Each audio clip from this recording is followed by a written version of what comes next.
अमर उजाला ने आपको सबसे पहले बताया था कि किस तरीके से अखिलेश और आजम खान को कहीं ना कहीं आजमगढ़ और रामपुर दोनों के नतीजों का आभास हो गया था।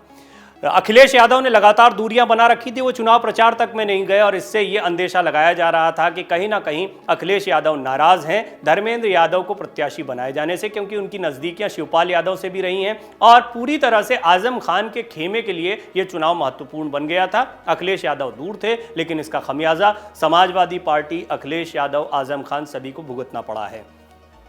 हम बात कर रहे हैं दो महत्वपूर्ण चुनाव की। आजमगढ़ में कमल खिला है तो वहीं रामपुर में भी एक बहुत जबरदस्त झटका बीजेपी ने समाजवादी पार्टी को दिया है। आजम खान का किला भी ढह गया है और वहीं आजमगढ़, जो कि अखिलेश का गढ़ भी माना जाता था, वहां भी समाजवादी पार्टी को करारा झटका मिला है।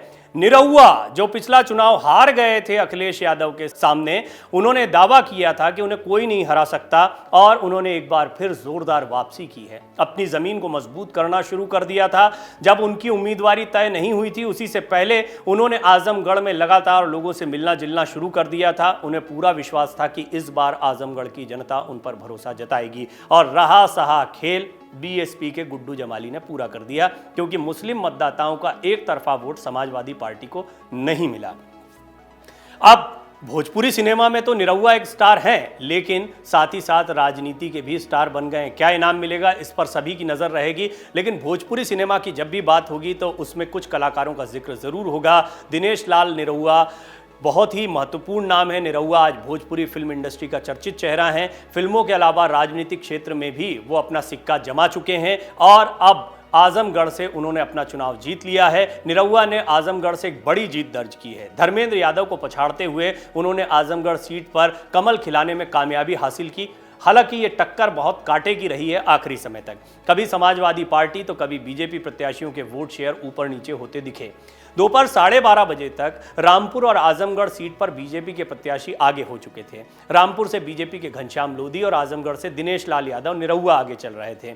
सुबह 10:15 बजे की बात करें तो रुझानों में रामपुर संसदीय सीट से सपा के आसिम रजा अपने निकटतम प्रतिद्वंदी से 3 गुने मतों के मार्जिन से आगे चल रहे थे। वहीं आजमगढ़ में बीजेपी उम्मीदवार दिनेश लाल यादव निरहुआ को पीछे करके सपा के प्रत्याशी धर्मेंद्र यादव आगे हुए और ऐसा कई बार हुआ आगे की मतगणना में भी। यहां से धर्मेंद्र यादव और पुलिस के बीच मतगणना केंद्र के बाहर तीखी नोकझोंक की तस्वीरें भी सामने आईं। करीब 25 मिनट बाद समाजवादी पार्टी प्रत्याशी को मतगणना केंद्र के अंदर जाने दिया गया। धर्मेंद्र यादव ने प्रशासन पर ईवीएम बदलने का आरोप लगाया। देखिए, ये बात हमने अपनी रिपोर्ट में रामपुर के बारे में भी आपको कही थी। कुछ इसी तरह के आरोप आजम खान लगा रहे थे और फिर धर्मेंद्र यादव ने ये आरोप लगाए। ये आरोप आमतौर पर तब आते हैं जब प्रत्याशियों को या नेताओं को हार का डर सताने लगता है। आपको बता दें कि आजमगढ़ में 13 तो रामपुर में 6 उम्मीदवार मैदान में थे। दोनों जगहों पर करीब 35 लाख वोटर थे। आजमगढ़ में मुकाबला त्रिकोणीय था। यहां सपा ने धर्मेंद्र यादव, भाजपा ने भोजपुरी स्टार दिनेश लाल यादव निरहुआ को प्रत्याशी बनाया था। बसपा ने शाह आलम उर्फ गुड्डू जमाली को मैदान में उतारा था। रामपुर में लड़ाई सपा और भाजपा के बीच थी। सपा ने आजम खान के करीबी आसिम रजा पर दांव लगाया। भाजपा से घनश्याम लोधी मैदान में उतारे गए, जो आजम खान के करीबी रहे। वो 2022 के विधानसभा चुनाव से 2 महीने पहले ही भाजपा में शामिल हुए थे। बसपा रामपुर में चुनाव नहीं लड़ी। 2019 में हुए लोकसभा चुनाव में अखिलेश यादव ने भाजपा के दिनेश लाल यादव निरहुआ को 2.5 लाख वोटों से आजमगढ़ से हराया था। अखिलेश को 6,21,000 वोट मिले थे। निरहुआ 3,61,000 वोट ही हासिल कर पाए थे। लेकिन इस बार लड़ाई में बसपा भी सामने आई और लड़ाई त्रिकोणीय हो गई। लिहाजा पूरा फोकस जातीय समीकरणों के साथ साथ मुस्लिम वोटों पर भी हो गया। आजमगढ़ लोकसभा सीट में मेहनगढ़, आजमगढ़ सदर, मुबारकपुर, सगड़ी और गोपालपुर विधानसभा सीटें आती हैं। मेहनगर विधानसभा सीट अनुसूचित जाति के लिए आरक्षित है। यहाँ 1 लाख से ज्यादा दलित वोटर हैं। इसके अलावा 70,000 से ज्यादा यादव वोटर भी हैं। राजभर और चौहान मतदाताओं की संख्या भी 35,000 से अधिक है। इस सीट पर मुस्लिम वोटरों की संख्या भी 20,000 से ज्यादा है। आजमगढ़ सदर सीट पर सबसे ज्यादा 75,000 से अधिक यादव वोटर हैं। दलित और मुस्लिम मतदाताओं की संख्या भी 60,000 के करीब है। निरहुआ के चाहने वालों की लंबी लिस्ट है, लेकिन वो कहते हैं ना, सफलता इतनी आसानी से नसीब नहीं होती, उसके पीछे होता है एक लंबा संघर्ष। निरहुआ के साथ भी कुछ ऐसा ही है। हम आपको ये भी बताते हैं कि झुग्गी से निकलकर भोजपुरी इंडस्ट्री के सुपरस्टार बनने तक उनका सफर कैसा रहा। निरहुआ के पिता एक फैक्ट्री में मामूली सी सैलरी पर काम करते थे। रोजगार के लिए वो दिनेश लाल यादव और अपने दूसरे बेटे को लेकर कोलकाता चले गए, जहां 3500 रुपए महीने की सैलरी पर वो काम करने लगे। बड़ा परिवार और आमदनी मामूली, उसमें खाना पीना रहना और साथ ही बच्चों की पढ़ाई भी जैसे तैसे परिवार का गुजारा हो रहा था।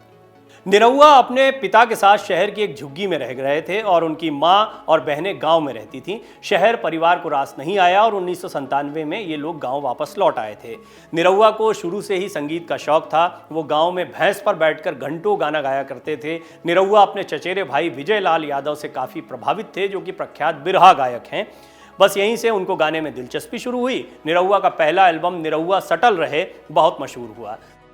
साल 2006 में निरहुआ को पहली फिल्म चलत मुसाफिर मोह लियो रे मिली। इसमें सुनील छैला बिहारी और कल्पना के साथ निरहुआ को भी अहम रोल मिला था। लेकिन फिल्मों में निरहुआ की किस्मत चमकी साल 2008 में आई फिल्म निरहुआ रिक्शा वाला से।